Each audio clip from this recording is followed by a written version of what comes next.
surréaliste dans la déclaration d'Emmanuel Macron, c'est d'abord qu'il parle depuis le Portugal, pays de nationalité de la victime de Mulhouse.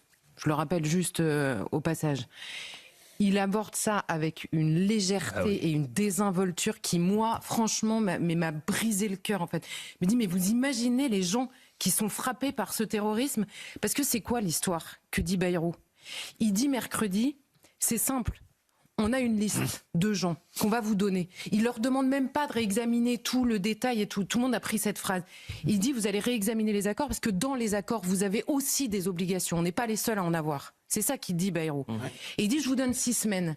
Et si dans 6 semaines, il dit pas, si on s'entend pas sur le réexamen, je sais pas quoi. Il dit, si vous ne reprenez pas les gens 20, qui sont sur la liste, qui sont une trentaine, 20, 30.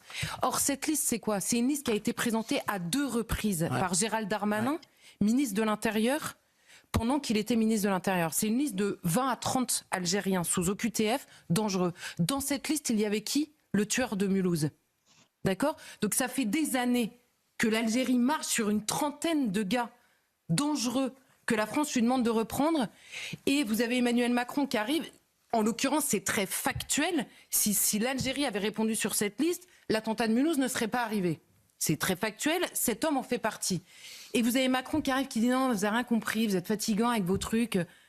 Il y a une perversion dans le ton, dans l'endroit qu'il choisit pour parler de ça, qui moi me dépasse, franchement me dépasse.